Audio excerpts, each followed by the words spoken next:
అందరికీ మధు గారికి రామకృష్ణ గారికి పెద్దలందరికీ మనస్ఫూర్తిగా నా హృదయపూర్వక నమస్కారం. పొద్దున బీఎస్పీ తోటి జనసేన పార్టీ బీఎస్పీ తోటి సిపిఐ తోటి సిపిఎం తోటి కలిసి పోటీ చేస్తున్న విషయం అందరికీ తెలిసిందే. సో దాంట్లో లాస్ట్ ఫ్యూ డేస్ నుంచి మేము చాలా తర్జన జరిగినాయి, ఏ సీట్ మీద ఎలా చేయాలి ఏంటి అనేది. సో ఫైనల్ మేము నిర్ణయించుకుంది సిపిఎం 7 అసెంబ్లీ స్థానాలు 2 పార్లమెంట్ స్థానాలు, అలాగే సిపిఐ 7 అసెంబ్లీ స్థానాలు 2 పార్లమెంట్ స్థానాల్లో సీట్లు సర్దుబాటు జరిగింది. దాని గురించి ఒకసారి మధు గారిని కానీ కాబట్టి ఇది మేము ఆశిస్తుంది ఏంటంటే ఎక్కడో చోట అంటే ఎందుకు మేము ఇలాంటి నిర్ణయాలు తీసుకున్నాం, చాలా సరికొత్త విధానంలో ఎందుకు ఆలోచిస్తున్నాం అంటే ఎక్కడో ఎంపీ గేమ్ అనేది ఎమ్మెల్యే గేమ్ అనేది 40 కోట్లు 50 కోట్లు 70 కోట్లు అసలు పిచ్చి లెక్కలతో అసలు ప్రజాస్వామ్యం అస్తవ్యస్తంగా తయారైపోయిన పరిస్థితి. ఎక్కడో ఇంక దీన్ని మార్చాలి అంటే మేము కొంచెం ధైర్యంగా పోటీ చేయాల్సి వస్తుంది, కొన్ని ధైర్యమైన నిర్ణయాలు తీసుకోవాల్సి వస్తుంది.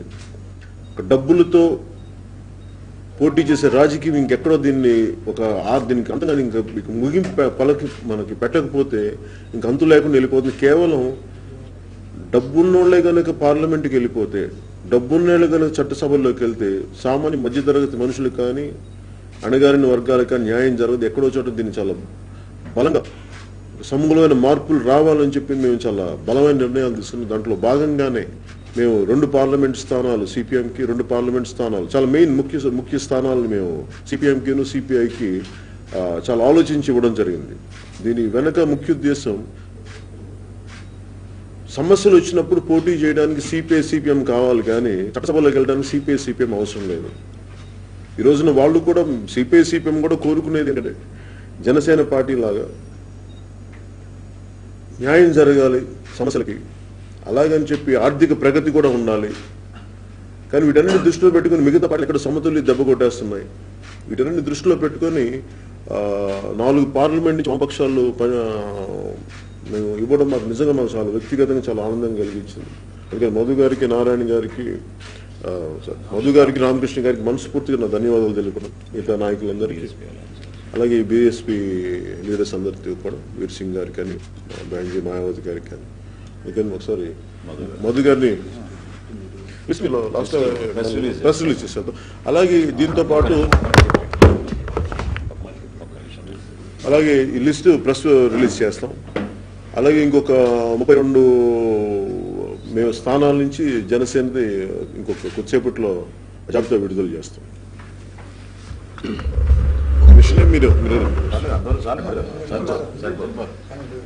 మిత్రులారా, రాష్ట్రంలో ఒక కొత్త రాజకీయాన్ని ప్రవేశపెట్టాలని, రాష్ట్రంలో నెలకొన్న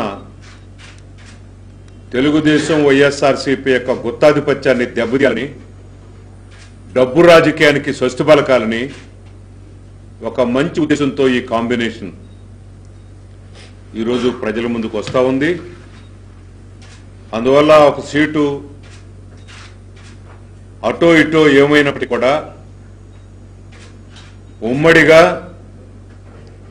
వైఎస్ఆర్ కాంగ్రెస్ని, తెలుగుదేశాన్ని, బీజేపీని, కాంగ్రెస్ని అందరినీ కూడా ఉమ్మడిగా ఎదుర్కొంటామని చెప్పేసి అలాంటి ప్రతిఘటన కార్యక్రమానికి నాందివాచకంగా ఈరోజు ఈ ఒప్పందం జరిగింది. లిస్టులు ఎవరెవరు ఏ స్థానాల్లో పోటీ చేసేటువంటి లిస్టు పవన్ కళ్యాణ్ గారు వెంటనే మీడియాకి విడుదల చేస్తామని చెప్పారు. తద్వారా మీకు అందరికీ అది అందుతుంది. ప్రజానీకానికి మేము విజ్ఞప్తి చేస్తున్నాం, రాష్ట్రంలో ఈ మార్పు కోసం, రాజకీయంగా ఒక కొత్త మార్పు కోసం బహుశా ఇటీవల కాలంలో అయితే ఈ పార్టీ కాకపోతే ఆ పార్టీ అనేటువంటి పరిస్థితిని ఛేదించి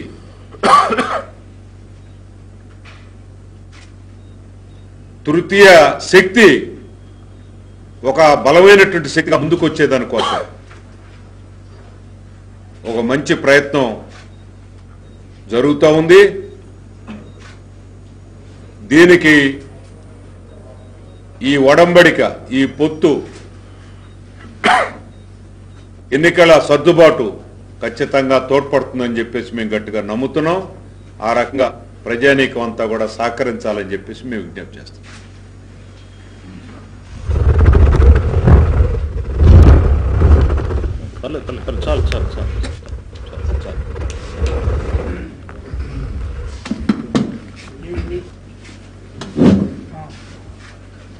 మిత్రులందరికీ నమస్కారాలు.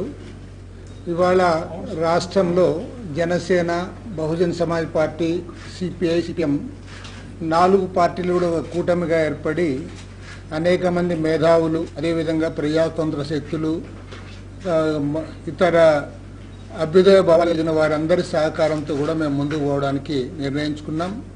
ఇవాళ దేశ రాజకీయాల్లో స్పష్టంగా మార్పు రావాలి, అదేవిధంగా మన రాష్ట్ర రాజకీయాల్లో కూడా ఖచ్చితంగా మార్పు రావాలని మేమందరం కూడా కోరుకుంటా ఉన్నాం. ఇవాళ నరేంద్ర మోడీ గారు ప్రధానమంత్రి అయిన తర్వాత భారతదేశ రాజకీయాల్లో ఒక కొత్త పోకడ మనం చూస్తూ ఉన్నాం. ఈరోజు అన్ని రంగాల్లో కూడా ఒక ఏకపక్ష విధానాన్ని ముందుకు తీసుకుపోయారు. మన రాష్ట్రానికి అన్ని విషయాల్లో కూడా, ప్రత్యేక హోదా విషయంలో, విభజన హామీల అమలు విషయంలో, ప్రతి దాంట్లో కూడా మనకు సంపూర్ణంగా అన్యాయం చేశారు. కాబట్టి వాళ్ళ కేంద్రంలో నరేంద్ర మోడీ ప్రభుత్వం పోవాలని మేము కోరుతా ఉన్నాం. అదేవిధంగా మన రాష్ట్రంలో గత 5 ఏళ్ల పాలన కాలంలో చంద్రబాబు నాయుడు మాటల గారడి తప్ప ఇవాళ చేసింది ఏమీ లేదు. అభివృద్ధి పేరుతో మంత్రం చేస్తూ ఉన్నాడు తప్ప రాష్ట్రాన్ని అప్పుల్లో ఊబిలో కూర్చాడు. ఇంకా అసెంబ్లీ గురించి చెప్పాలంటే అసెంబ్లీలో ఒక్కనాడు కూడా ప్రజల సమస్యలపైన అర్థవంతమైన చర్చ జరగడం లేదు. ప్రతిపక్షం అనేది టోటల్గా ఫెయిల్ అయిపోయింది. ఆయనకి వేరే కార్యక్రమాల మీద ఇప్పుడు కుర్చీ పైన ధ్యాస తప్ప ఏనాడు కూడా ప్రజా సమస్యలపైన అసెంబ్లీకి పోయింది లేదు. సంవత్సర కాలంగా అసెంబ్లీకి పోకుండా ప్రతి నెల ఒక్కసారి కూడా పొల్లు పోకుండా జీతం మాత్రం స్పష్టంగా తీసుకుంటా ఉన్నాడు. జీతం విషయంలో మంచిగా తీసుకుంటా ఉన్నాడు, అసెంబ్లీకి మాత్రం పోటీ అన్నాడు. మళ్ళీ ఇప్పుడు రాష్ట్రం అధికారమే కావాలని కోరుతా ఉన్నాడు. కాబట్టి ఈరోజు జనసేన, బీఎస్పీ, సిపిఐ, సిపిఎం 4 పార్టీలు కూడా ఒక స్పష్టమైన విధానంతో మేము ప్రజల ముందుకు వస్తూ ఉన్నాం. ప్రజలందరూ కూడా కోరేది ఒకటే, మార్పు కావాలనే వాళ్ళు మమ్మల్ని ఆశీర్వదించండి. ఈ రాష్ట్రం బాగుపడాలి, రాష్ట్రం ముందుకు పోవాలి, ప్రజాస్వామ్యం మనగలగాలంటే మమ్మల్ని ఆశీర్వదించండి. ఎందుకంటే మళ్ళీ ఇద్దరు కూడా టోటల్గా డబ్బు చుట్టూ తిప్పుతా ఉన్నారు. 30-40 కోట్ల రూపాయలు ఉంటే తప్ప టికెట్ ఇచ్చే పరిస్థితి లేదు. మొత్తం కోట్లాది రూపాయలు ఉన్న వాళ్ళకి ఇవాళ బీఫారాలు ఇచ్చే పరిస్థితి ఆ 2 పార్టీల్లో చూస్తూ ఉన్నాం. అటు చట్టసభల్లో, పార్లమెంట్లో కానీ, అసెంబ్లీలో కానీ కోటీశ్వరులకు తిష్ట వేస్తే సాధారణ ప్రజల గురించి మాట్లాడే వాయిస్ కరువు అయిపోతా ఉంది. కాబట్టి ఇంతకుముందు పవన్ కళ్యాణ్ గారు కూడా ఈ విషయంలో ఒక స్పష్టమైన వైఖరి తీసుకున్నారు. కాబట్టి మేము ఆయనతో చేతులపాం. ప్రజలు కూడా ఇవాళ మార్పు కోరుతున్నారు. కింది స్థాయి నుండి మాటలు కోరడం లేదు, మార్పు కోరుతా ఉన్నారు. ప్రజల యొక్క ఆశీర్వాదంతో, ప్రజల యొక్క సహకారంతో మేమందరం కూడా ముందుకు పోతామని చెప్పి ఒక ప్రగాఢమైన విశ్వాసంతో మేము కలిసి పనిచేస్తాం.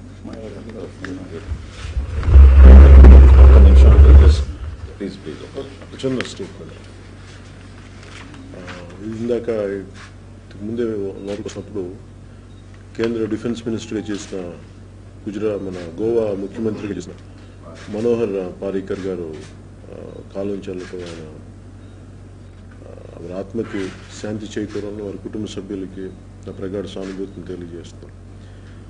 ముఖ్యంగా ఆయనకి సంబంధించి ఆయన వ్యక్తిగతంగా బాగా తెలుసు నాకు. ఆయన ఇక 2014లో ఇద్దరం కలిసి క్యాంపెయిన్లంతా పాల్గొన్నాం. సో ఆయన లాస్ట్ కొన్ని నెలలుగా నాకు దాదాపు సంవత్సరంన్నరగా ఆయన సఫర్ అవుతున్న విధానం నాకు తెలుసు.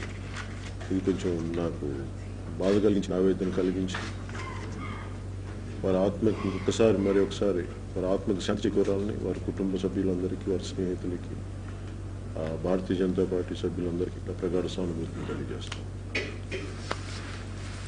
Thank you sir.